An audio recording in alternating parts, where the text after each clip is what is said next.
Evening, gentlemen. In our previous video, we saw Alekhine's first win ever over Capablanca in the first game of their match. Now since then, interspacing the draws, Capablanca won 2 games, and then Alekhine won 2 in a row, bringing the total score to 3-2. Now we're on game 21, and Capablanca has the white pieces, Alekhine has the black. Now this game is super interesting, because ever since game 2, every single game in this championship, that's 32 games out of 34, took a Queen's Gambit declines. So this being no exception, we reach a very common position, even still nowadays, and so this game should be very instructive. So we have on board a Queen's Gambit declined, and some have attributed Capablanca's ultimate loss to his refusal to try any different opening. In any event, we can reach this position as both sides bring their pieces out of the barracks and strive for control over the crucial central light squares. Now we reach an interesting situation here, where white could play bishop d3 and then lose a tempo as black accepts his Queen's Gambit pawn, but instead, as we sometimes see players do, he chooses to try and entice black into playing d takes c4, and thus he would be a move up in those lines. So for a couple of moves both sides try and make useful waiting moves. But this does have a drawback, as we shall see. Black is now opportunistically transposing into a favourable Queen's Gambit accepted. D takes c4, b5, bishop e2. And here it was crucial to strike before white locks down the c5 square by playing b4 himself. Alekhine could have opted for c5, after which white may take on c5, and after a few more example moves we see that black is very active, and perhaps even has a slight edge. Right, so after bishop e2, black misses the more direct c5 and plays a logical looking bishop b7. And here white has the opportunity to play b4, preventing c5. You can see that after b4 we could attack this straight away with a5. And here queen b3 defending the pawn, and after takes c6, white has held on to the advantage. If instead of queen b3 you attempt to take the pawn on b5, black can just take on b4, and after takes he's doing totally fine. So instead Capablanca castles, allowing c5, and here he chooses to take, opting not to allow c4, and after knight takes and knight d4, rook c8, and only now does he play b4. It's still definitely a good move, which he was probably going to have to play, but it's not as strong as it was. So knight cd7 and bishop g3. And here in the annotations, Alekhine writes that black's queen bishop is far better than white's queen bishop, which is just pointing at some fairly useless squares, and it's disconnected from the queen side, and as we shall see, black will take advantage of this. Now Alekhine plays knight b6, eyeing the c4 square. Last square actually suggested at some point to activate this bishop via f3 and bishop f2. Capablanca tried queen b3, and after knight fd5 we see that Alekhine quite convincingly discourages any weakening of the e3 pawn, which is strategically quite nice. After bishop f3 and rook c4 we see that the struggle for the center is still going full force, and this infiltration of the heavy piece is very tempting, although it is generally accepted that cannons prefer to fire at the field from afar, whereas the knights are far more suited to entrenchment on the front lines. With that in mind, knight c4 suggests itself. A possible line following this would be like so. And after bishop f6 we see that black has fantastic piece coordination here. Some further moves, and yeah, white needs to do what he can to try and distract black from simply strangling him. Since e5 here, b takes a4. For example, after a couple more moves it's already almost critical for white. He can try and remove some pieces to alleviate the pressure. But yeah, we see that his position is not really improving if you play as Stockfish suggests here. At which point black's coordination has won him a clean pawn for nothing. He still has a magnificent position with 2 bishops raking the center, a passed a pawn, the b file, and an annoying pin to boot that will cost white a lot of time to resolve. Besides, it's not even clear how he would rather have this knight placed. Right, so Capablanca replies knight e4, centralizing his knight, after which Alekhine grabs the c file, And this tempts rook c4. However, this is a slight inaccuracy.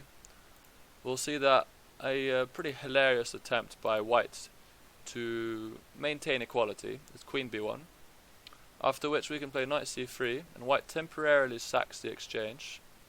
And after rook c3, knight takes c3. Here we first play bishop takes f3, otherwise the bishop is hanging. And here white grabs a pawn.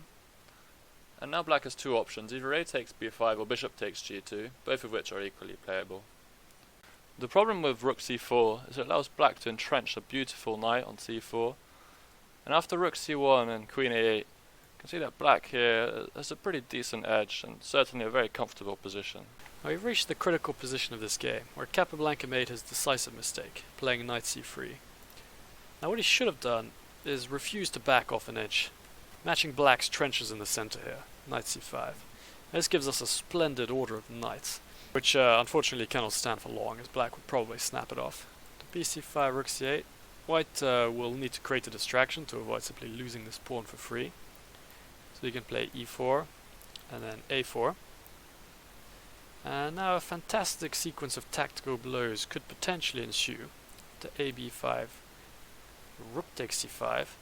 This attempt to win a piece is not sufficient because of knight d2, but here white can enter an endgame with skewed material.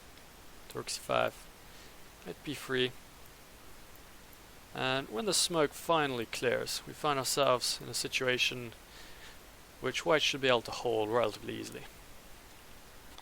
So as mentioned, Capablanca plays knight c3, after which Alekhine plays rook c8, which is certainly a good move. However, potentially better, and certainly quite beautiful, would have been knight d2, and after queen b1 we get rid of this light squared bishop, and we can play knight b6, just bringing another knight to c4. In any case, after rook c8 we get a series of trades on d5, and at the end of all this we can see that black has won the fight for central control, and even his queen has joined the party in the center. And after a4, bishop f6, and knight f3, we get Alekhine commentating this move, saying that a takes b5 would have been a better try, and after a takes queen b1, he believed this to hold for white. Instead we have knight f3, and Alekhine opted for this infiltration here, which is made possible due to this slightly idiotic queen bishop of white's, which isn't covering any of the crucial dark squares on the queen side. Capablanca played rook e1. It's worth saying that the obvious rook d1 is playable, but it is very well met by knight takes e3, simply winning a pawn. After rook d5, rook c1, we enter an endgame which is quite bleak for white, and it's pretty understandable that Capablanca did not want to play this. So rook e1, after rook d8 white decided to take on b5, but we see that black's teamwork is paralyzing white's forces, which are very disjointed here. The black simply grabs some free space here, and we see that rather than retreat the knight to h2, which was perhaps playable, Capablanca chose to toss a pawn. Unfortunately, after rook d1 he cracked. Now after e4, the white knight was in a way forced back to h2, but Capablanca did not like this position after knight f1 and h5, so he preferred to toss a pawn by playing the more active knight to d4. After bishop takes d4 we've reached perhaps the second crucial point of this game, where Capablanca just blundered crucially with rook d1. Now at this point Capablanca cracked under the immense pressure he was faced with, but it's worth mentioning that even after the superior e takes d4 and queen takes d4, he is not enjoying himself, since black is walking over all his dark squares as he pleases. However, Capablanca decided to play rook d1, which drops a piece, and as a result he resigned here. White is simply down a piece since he cannot play fe because of this recapture with check, and then this rook is hanging. And he cannot go queen takes either, since that would simply drop a queen, drop an exchange. Alright, that'll have to do to help. Yeah, so knight takes e3 is a fitting ending for this game, bring the overall score to 4-2 in Alekhine's favour. And the inevitable conclusion is that Capablanca was outplayed. He just didn't play energetically enough, and he allowed Alekhine to equalise quickly and seize the initiative.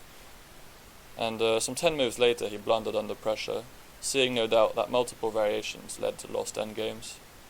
The key takeaway in my view from this Queen's Gambit declined is that allowing c5 and surrendering the centre for nothing is akin to rolling over.